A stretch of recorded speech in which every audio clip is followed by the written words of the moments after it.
దారుణం అండి. చాలా అంటే చాలా దారుణం. నాకెందుకో ఈ మ్యాచ్‌లో విలన్ వచ్చేసరికి శుభం షిండే అనిపిస్తుంది నాకు. సో, దాని గురించి క్లియర్‌గా మాట్లాడుకుందాం.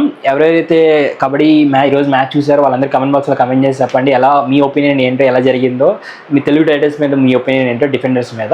సో, దానికంటే ముందు ప్లీజ్ లైక్ చేయండి, షేర్ చేయండి, సబ్స్క్రైబ్ చేయండి నా ఛానల్‌ని సన్నీ ఒపీనియన్ చేస్తారని అనుకుంటున్నాను. Thank you so much. So, పాయింట్కి వచ్చేసరికి తెలుగు టైటన్స్కి బెంగళూరు బుల్స్కి వాళ్ళ మ్యాచ్ జరిగింది. మ్యాచ్లో తెలుగు టైటన్స్గా ఓడిపోయారు. రీజన్ నేను అనుకోవటం అయితే రీజన్ వచ్చేసరికి ప్రెజర్ సిచ్యువేషన్స్. ఇదే జరుగుతుందండి లాస్ట్ కొన్ని సీజన్ల నుంచి. ఇదే సేమ్ రిపీట్ టాస్క్. ప్రెజర్లో లాస్ట్ 10 minutesలో మనం పాయింట్స్ని కోల్పోతున్నాం.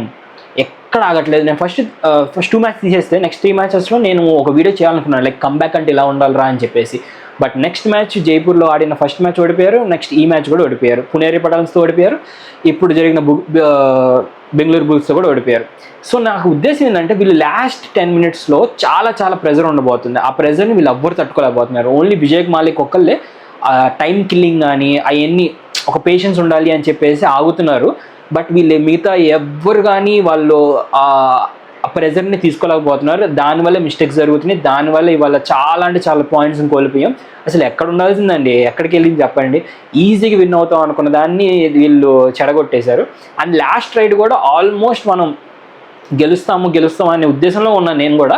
బట్ మిస్టేక్ చేశారు డిఫెండర్స్, చాలా పెద్ద మిస్టేక్ చేశారు.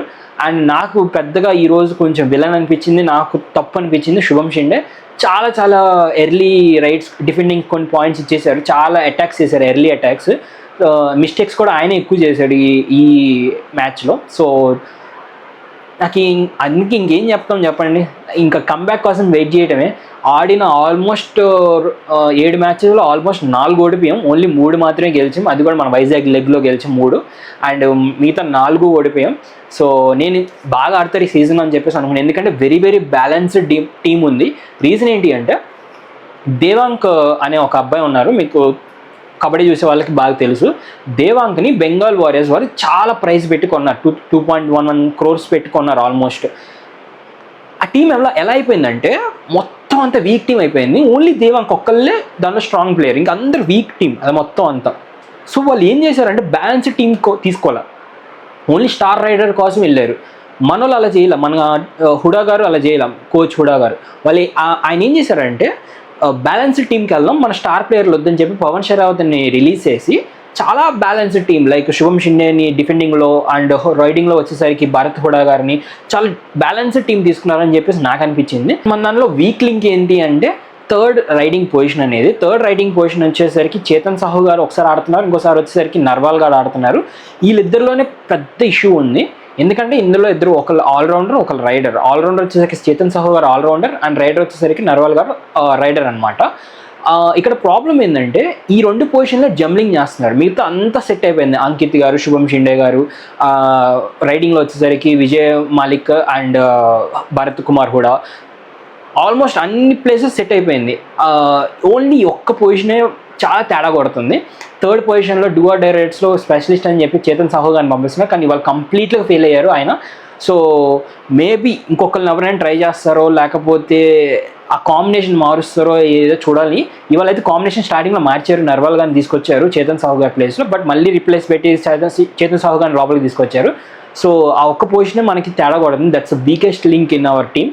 ఆ ఒక్క లింక్ని కొంచెం ఏదో ఒక స్ట్రాటజీ ఉపయోగించి కొంచెం దాన్ని స్ట్రాంగ్ చేశారంటే బెస్ట్ టీం అవుతుంది ఖచ్చితంగా. మిగతా వాళ్ళందరితో పోల్చుకుంటే ఎవరెవరైతే స్టార్ రైడర్లకు వెళ్ళి వాళ్ళ టీంని అంతా అన్బ్యాలెన్స్ చేస్తున్నారో వాళ్ళందరి మీద మన team very very strong team.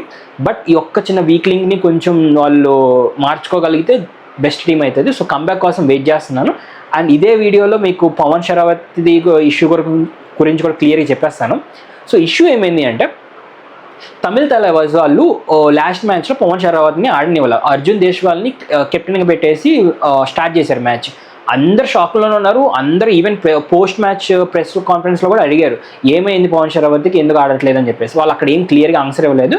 But తర్వాత టీమ్ మేనేజ్మెంట్, తమిళ తలవాజ్ టీమ్ మేనేజ్మెంట్ వాళ్ళు ఒక పోస్ట్ పెట్టారు. ఏమని పెట్టారు దాంట్లో రీజన్ అయితే ఏం చెప్పాల, ఇండిసిప్లిన్ యాక్టివిటీస్ వల్ల అని చెప్పి ఒక చిన్న డిస్క్రిప్షన్ ఇచ్చారు అంతే. ఇండిసిప్లిన్ యాక్టివిటీస్ వల్ల పవన్ షరావత్ని హోమ్కి ఇంటికి పంపించేసాం, రిలీజ్ చేసామని చెప్పాల, ఇంటికి పంపించేసాం అని చెప్పేసి అన్నారు. దాని తర్వాత పవన్ షరావత్ రియాక్షన్ వీడియో కూడా ఆయన క్లియర్గా ఇండియన్ జెర్సీ వేసుకొని, కబడ్డీ టీం జెర్సీ వేసుకొని యాజ్ ఎ కెప్టెన్గా మాట్లాడారు. ఆయన మాట్లాడే విధానం చాలా బాగా నచ్చింది. ఆయన ఒక అలిగేషన్ ఇలా ఆయన ఏం చేశారంటే, నేను ఇంజురీ అయినప్పుడు, నాకు కొంచెం బాధలో ఉన్నప్పుడు, నన్ను కొంచెం లోలో ఉన్నప్పుడు నన్ను పుష్ చేసి నన్ను అంత దూరం తీసుకొచ్చి నన్ను టీమిండియాలో తీసుకొచ్చినంత ఘనత కోచ్దే, తిమ్మల తైనావాల్స్ కోచ్దే, ఆ టీం మేనేజ్మెంట్దే. సో నేను ఎప్పటికీ రుణపడి ఉంటాను వాళ్ళతో. బట్ వాళ్ళు వేసిన ఒక్క ఎలిగేషన్ నా మీద రైట్ కాదు, ఒకవేళ వాళ్ళు వేసిన ఎలిగేషన్ ఏదైనా రైట్ అయ్యి ఉంటే నేను కబడ్డీ వదిలేసి వెళ్ళిపోతాను అని చెప్పేసి ఆయన క్లియర్గా చెప్పారు. సో కానీ అక్కడ మనకి ఎలిగేషన్ ఏంటి, అది ఏమైంది అనే విషయం మాత్రం మనకి ఎవరికి క్లియర్గా చెప్పలేదు, తెలియదు కూడా. దీనికి రియాక్షన్గా రాహుల్ చౌదరి గారు ఇన్స్టాగ్రామ్ లైవ్లో దాని గురించి కొంచెం మాట్లాడారు అనమాట. దాని గురించి చెప్తాను క్లియర్గా. ఆయన ఏమన్నారంటే, ఇప్పుడు కబడ్డీ ఆడే వాళ్ళు ఇండియన్స్తో పాటు ఇరాన్స్ వాళ్ళు కూడా ఉన్నారు, వాళ్ళు ఏం పర్ఫామ్ చేస్తున్నారు, వాళ్ళని ఎందుకు పంపించలేదు, వాళ్ళు ఏం చేశారు తప్పు అని చెప్పేసి అన్నారు. ఆయన దాని గురించి అక్కడ ఇరాన్ అనే ప్లేయర్ గురించి మాట్లాడింది షాద్లు గురించి. షాద్లు ఈ సీజన్లో గుజరాత్ జైన్స్ తరఫున ఆడుతున్నారు. ఆయన ఆల్మోస్ట్ ఉన్న మ్యాచెస్లో ఏ మ్యాచ్లో ఆయన సరిగ్గా పర్ఫామ్ చేయలేదు, ఏదో ఒక్క మ్యాచ్లో పర్ఫామ్ చేసినారు. 6 ట్యాకిల్ పాయింట్స్లో ఆల్మోస్ట్ 4 అన్సక్సెస్ఫుల్ ట్యాకిల్స్లో అయిపోయినాయి. సో దాని గురించి మాట్లాడారు ఆయన. అన్ని ట్యాకిల్స్ రాంగ్ పోయినాయి, ఆయన చేసిన ట్యాకిల్సే ఏది సరిగా లేదు, అలాంటప్పుడు ఆయన ఎలా కంటిన్యూ చేస్తున్నారు, ఆయన కూడా ఇంటికి పంపించేయండి, ఎందుకు ఆయన ఉంచుకుంటున్నారు అని చెప్పేసి ఆయన మాట్లాడారు రాహుల్ చౌదరి గారు. సో ఇక్కడ పాయింట్ ఏంటి అంటే, నాకు తెలిసినంత వరకు కెప్టెన్ వచ్చేసరికి పవన్ షరావత్ ఒకరిని వద్దు ఇంకొకరిని పెడదాం అని చెప్పేసి ఒక చిన్న ఆర్గ్యుమెంట్ టైప్లో జరిగి ఉండిద్ది. ఆ ఆర్గ్యుమెంట్లో కోచ్ కానీ ఆ కోచ్ లేకపోతే అసిస్టెంట్ కోచ్ ఉన్న కోచ్ స్టాఫింగ్లో ఎవరో ఒకరు ఒప్పుకోలేదు. వాళ్ళు వెళ్ళి మేనేజ్మెంట్కి తప్పుగా పవన్ షరావత్ గురించి చెప్పడం, మేనేజ్మెంట్ వాళ్ళని ఇంటికి పంపించారు. ఎందుకంటే కోచ్ ఏం చెప్తే అదే చేస్తారు మేనేజ్మెంట్ వాళ్ళు. సో వాళ్ళు ఇంటికి పంపించేయమనగానే పవన్ షరావత్ని ఇంటికి పంపించేసింది. So that's the issue happen అనుకుంటున్నాను. ఇదే ఇష్యూ ఇరాన్ వాళ్ళు చేస్తే తప్పు ఎందుకు లేదు, వాళ్ళని ఎందుకు ఇంటికి పంపించలేదు అనే క్వశ్చన్ రాహుల్ చౌదరి గారు రైజ్ చేశారు. సో అది ఇప్పుడు ప్రజెంట్ జరుగుతున్న ఇష్యూ.